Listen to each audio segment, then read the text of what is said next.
Terima kasih pemirsa Anda kembali bersama kami di Market Buzz. Indeks harga saham gabungan seperti kita ketahui pemirsa, IHSG ini berhasil memangkas pelemahan. Meskipun memang kemarin masih koreksi di atas 3% di perdagangan Selasa setelah sebelumnya pemirsa ya sempat turun 6%, kemudian setelah trading halt atau dibekukan sementara perdagangan 30 menit turun lebih dalam lagi yaitu sempat 7%, namun di akhir sesi atau di sore hari turunnya 3% lebih saja. IHSG terbebani pelemahan saham-saham big cap pemirsa dan konglomerasi seiring aksi jual masif investor asing. Indeks harga saham gabungan atau IHSG ditutup turun dalam di 3,84% ke level 6.223,38 di akhir perdagangan Selasa. Sebelum penutupan IHSG sempat turun hingga 7% dan menyentuh level 6.018 di sesi 1. Ini adalah penurunan terdalam sejak pandemi COVID-19 di 2020. Seluruh indeks sektoral kompak memerah mengikuti pelemahan IHSG.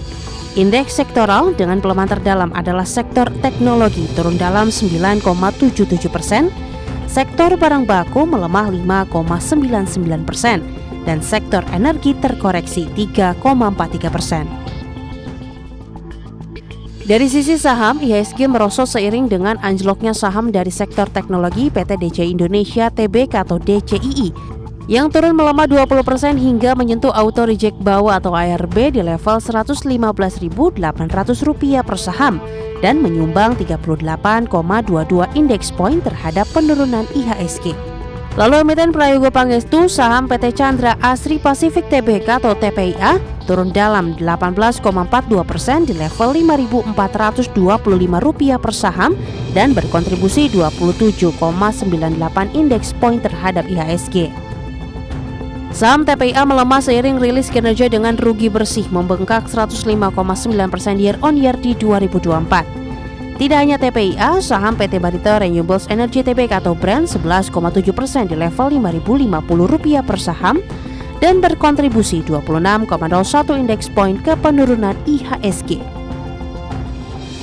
Sejumlah analis sepakat penurunan dalam IHSG masih terkait penurunan peringkat pasar saham RI oleh Morgan Stanley dan Goldman Sachs beberapa waktu lalu. Penurunan peringkat ini mencerminkan kekhawatiran investor global terhadap prospek ekonomi dan valuasi pasar saham Indonesia. Penurunan peringkat ini memperparah aksi jual asing di bursa saham domestik. Tercatat asing membukukan aksi jual bersih per Senin awal pekan di Rp849 miliar, 3,12 triliun rupiah dalam sepekan dan Rp24 triliun sejak awal tahun. Berbagai sumber, IDX Channel. Ya, market spotlight IHSG pangkas pelemahan menjadi 3,8% setelah sebelumnya turun 7% sesi 1 Selasa. Rata-rata saham konglomerat besar Republik Indonesia turun signifikan. Wakil Ketua DPR RI akhirnya Sufmi Dasko dan rombongan sambangi Bursa Efek Indonesia di tengah pelemahan tajam indeks harga saham gabungan. Sejauh mana mungkin kehadiran dari DPR ini pemirsa bisa memberikan angin segar atau ketenangan buat market. Kemudian juga ada tanggapan juga dari Menteri Keuangan Sri Mulyani kemarin. Nanti akan kita lihat di pembukaan perdagangan, tapi kita lihat dulu agenda ekonomi dari Amerika Serikat. Ada inventory minyak mentah, indeks harga konsumen dari Uni Eropa, neraca perdagangan dari Jepang, inflasi Singapura, tingkat pengangguran, kemudian ada keputusan suku bunga dari Bank Indonesia siang nanti dan transaksi berjalan dari Selandia Baru. Agenda emiten pemirsa ada rapat umum pemegang saham dari Era Jaya dan juga ada rapat umum pemegang saham dari Aman.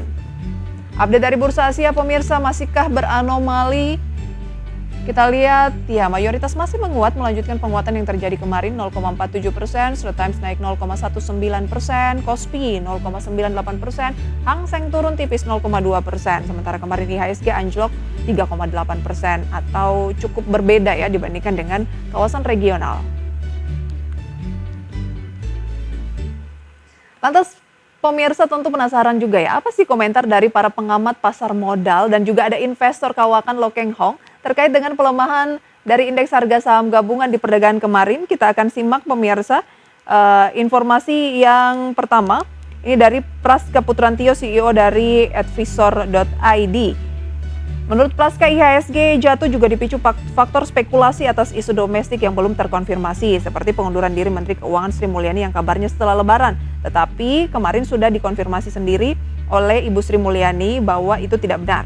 Dan penanganan pelanggaran hukum ditambah dengan dekati libur panjang Lebaran, jadinya investor amankan posisi dulu, kata Praska. Kemudian ada Hans Kui, pengamat pasar modal.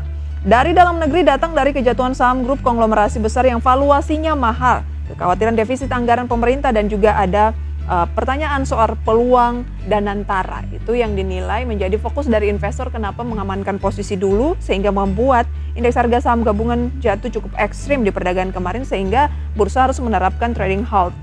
Ada Lo Keng Hong yang kita tahu sebagai investor kawakan atau dijuluki juga Warren Buffett-nya Indonesia.